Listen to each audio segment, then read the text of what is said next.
directeur. Bonjour, monsieur Badin. Entrez donc, monsieur Badin.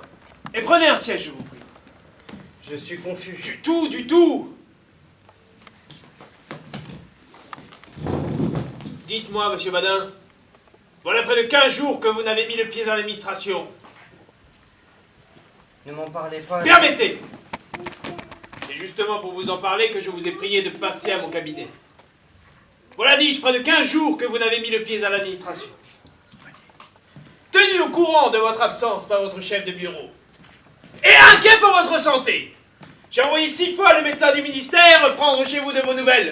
On lui a répondu 6 fois que vous étiez à la brasserie. Monsieur, on lui a menti. Le concierge est un imposteur que je ferai mettre à la porte par le propriétaire. Fort bien, monsieur Malin, fort bien. Ne vous excitez pas ainsi. Monsieur, je vais vous expliquer. J'ai été retenu chez moi par des affaires de famille. J'ai perdu mon beau-frère. Encore. Monsieur. Ah ça, monsieur Malin. Est-ce que vous fichez de moi? Oh. À cette heure, vous avez perdu votre beau-frère. Comme déjà il y a 3 semaines, vous aviez perdu votre tante. Comme vous aviez perdu votre oncle le mois dernier. Votre père la Trinité, votre mère à Pâques. Quel massacre! Non mais quel massacre! A-t-on idée d'une boucherie pareille? Et je ne parle ici, notez bien, ni de la petite sœur qui se marie 2 fois l'an, ni de la grande qui accouche tous les 3 mois. Eh bien, monsieur, en voilà assez! J'en suis là, moi! Que vous vous moquez du monde, soit, mais il y a des limites à tout. Et si vous supposez que l'administration vous donne 2400 francs pour que vous passiez votre vie à marier les uns, à enterrer les autres, ou à tenir sur les fonds baptismaux, vous vous mettez le doigt dans l'œil! Monsieur le directeur. Taisez-vous! Vous parlerez quand j'aurai fini. Quoi, maman? Et naïvement, vous vous êtes fait à l'idée que les choses pouvaient continuer de ce train? Non, monsieur Badin! 100 fois non! J'en suis là, moi! Des enterrements et des mariages et des baptêmes. Désormais, c'est de 2 choses l'une. La présence ou la démission. Choisissez! Si c'est la démission, je l'accepte. Je l'accepte à l'instant même. Est-ce clair? Est-ce clair?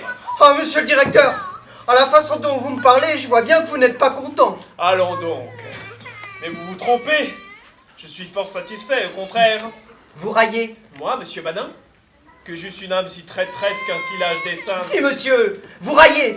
Vous êtes comme tous ces imbéciles qui trouvent plaisant de me taper sur le ventre et de m'appeler employé pour rire. Pour rire.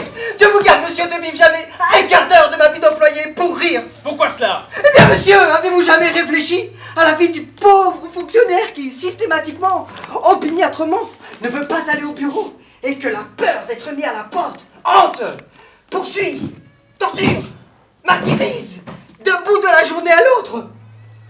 Ma foi, non. Eh bien, monsieur, c'est une chose épouvantable. Et c'est là ma vie, cependant. Tous les matins, je me raisonne. Je me dis, va au bureau, Badin. Voilà plus de 8 jours que tu n'y es allé. Je m'habille alors, et je pars. Je me dirige vers le bureau. Mais là, oui, j'entre à la brasserie. Je prends un boc, 2 bocs, 3 bocs. Après quoi, je me dis, il est trop tard. J'aurai l'air de me moquer du monde. Ce sera pour une autre fois. Quelle existence! Quelle existence! Je vis sous la crainte du renvoi, comme le patient sous le couperet. Ah, Dieu! Une question, monsieur Badin. Est-ce que vous parlez sérieusement? Oh, j'ai bien le cœur à la plaisanterie! Oui, hein, ce n'est pas gai tout cela. Aussi, monsieur, j'ai maigri de 20 livres depuis que je ne suis jamais au ministère. Tenez, regardez plutôt mes mollets, si on dirait pas des bougies. Lamentable! Nous sommes entre hommes, nous pouvons bien nous dire cela. Ce matin, j'ai voulu regarder mon derrière dans la glace. J'en suis encore malade, rien que d'y penser. Quel spectacle!